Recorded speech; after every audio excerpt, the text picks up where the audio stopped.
Hello friends, আপনারা কেমন আছেন? আজকের ব্লগটা একটু অন্য ধরনের হতে চলেছে। আজকের ব্লগটা হতে চলেছে আইবুড়ো ভাত স্পেশাল ব্লগ। তো আজকে আমারই মাসির ছেলের আজকে আইবুড়ো ভাত খাওয়াতে যাব আমরা। তো ঘরে অ্যাকচুয়ালি রান্নাবান্না করিনি। আজকে আমরা যে রেস্টুরেন্টটাতে যাব তার নাম হচ্ছিল কষে কষা।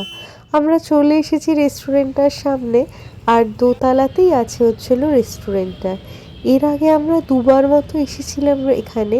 এখানকার খাবার দাবার আমাদের প্রচণ্ড ভালো লাগে, তাই জন্য আর দ্বিমত করিনি, এই রেস্টুরেন্টটাতে এসেছি। আর এইটা দিয়ে হচ্ছিল এন্ট্রান্স। আজকে আমি আমার বর এসছি, আর আমার যে ভাইয়ের আজকে আইবুড়ো ভাত আমরা খাওয়াবো, মানে তার খুব তাড়াতাড়ি বিয়ে, তো সে আসবে। তো চলুন, আমরা এসে গেছি। আর রেস্টুরেন্টের ভেতরের অ্যাম্বিয়েন্সটাও প্রচণ্ড সুন্দর। আর এটা আসলে বেঙ্গলি ঘরানার একটা রেস্টুরেন্ট। এখানে সমস্ত সাবেকি বাঙালি খাবার, বাঙালি থালি, এই সমস্ত এখানে পাওয়া যায়। আইবুড়ো ভাত বলে কথা, তো সেটা কি আর খালি হাতে হয়?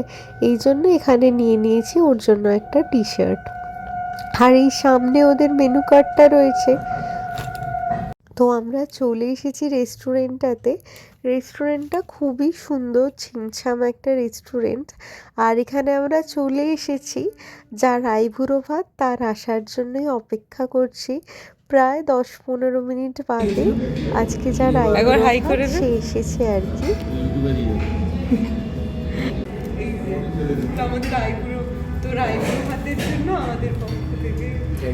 এটা কি ভিডিওতে আসবে? আমরা যেহেতু খাবার অর্ডার দিয়েছি প্রায় অনেকক্ষণ হয়ে গেছে, আর রেস্টুরেন্টের পক্ষ থেকেও এত খাবার অ্যারেঞ্জ করতেও সময় লাগছিল, তাই ওরা কমপ্লিমেন্টারি হিসাবে আমাদেরকে ওই ব্যাট পাঁপড়গুলো দিয়ে গেছিলো। তারপর আস্তে আস্তে আমাদের খাবার আসছে। আজকে যেহেতু ভেজ আর এদের কোয়ান্টিটিও অনেকটা দেয়, এই জন্য আমি আর আমার বর একটা ভেজ থালি নিয়েছিলাম, আর আমার ভাইয়ের জন্য একটা কাতলা আর মাটন দেয়া ননভেজ থালি নিয়েছিলাম। ভেজ থালিতে ছিল শুক্তো, লুচি, ডাল, আলু ফুলকপির তরকারি, পোলাও, এটা ছানার কোপ্তা, চাটনি। আর ননভেজে ছিল সেইমই, শুধু এক্সট্রা ছিল মাটন আর কাতলা মাছটা। আর রসগোল্লাটা ওদেরও ছিল, আমাদেরও ছিল।